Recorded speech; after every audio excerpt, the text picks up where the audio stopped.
Thank you, Mr. Chair. Here with me is si Attorney Ortega of Iliga City. He gave me a copy of his complaint against Madel Alfilor. Maybe we can hear from Attorney Ortega and maybe he can share ano ba po ang complaint niya against the mayor in relation to the SAP and other violations. Mr. Chair, maybe we can recognize Attorney Ortega. Attorney Ortega, you're now recognized. Good afternoon, Your Honor. With your permission, my affidavit consists mostly of the illegal distribution of the social amelioration program in Iriga. I was told by one of the witnesses that more than 100 employees of UNEP were beneficiaries or recipients of this 5,000 peso given away by DSWD through Mayor Madel and of course her good friend, the City Social Work Officer of Iriga, I think she's there, Miss Verosa, who resigned today at DILG, and tomorrow she was appointed City Social Welfare Officer of Iriga. Fantastic. Fantastic. I wrote to Ms. Verosa about my complaint, and she never answered to me until I quoted to her Section 5 of Republic Act 6713, which mandates that public officials should answer queries within 15 working days upon receipt of the query. And true enough, she answered, but her answer was by way of a question. She said, "What is the purpose of your query?" I said, "Ms. Verosa, you are truly not from Iriga. Because do you know that I'm one of the top 5 taxpayer of Iriga? Or maybe top 3 taxpayer of Iriga.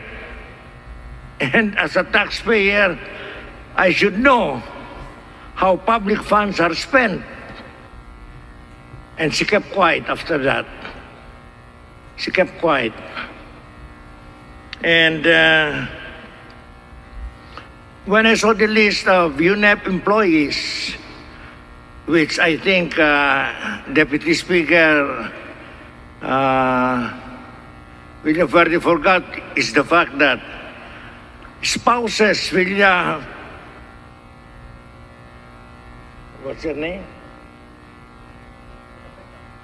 Spouses de la Vega, all employees, were both recipients of this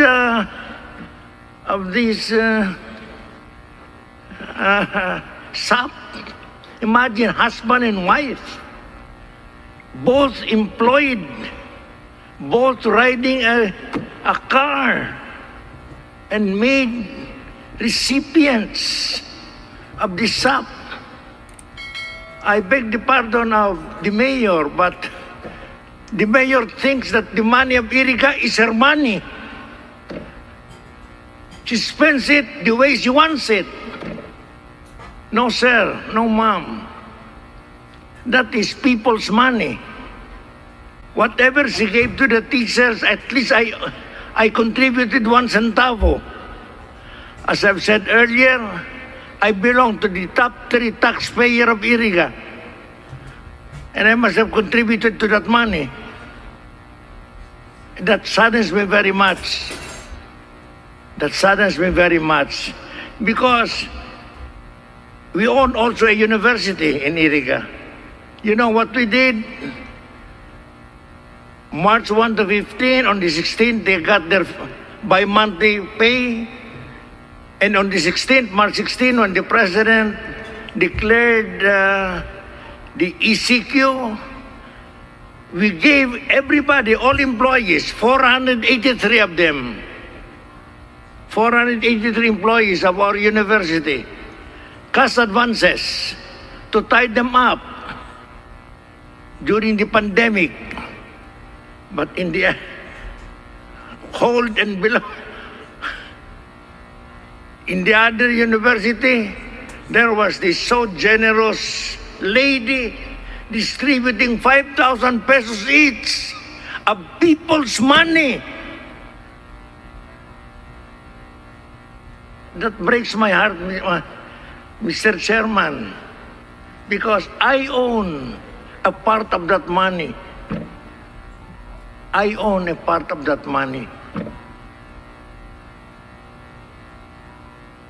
And to think that even the mayor up to now owes me about 12 million pesos, which up to now she has not paid me. Oh my God, what will I do? Initially, it was a 30 million peso loan. Now it's down to about 12 or 12 million pesos. No interest collected. So, that's about all I can say, Mr. Chairman. I know there are other people who would like to say something for you to listen. So, thank you very much, Mr. Chairman, for the privilege. Maraming salamat, Attorney. DSL Ray.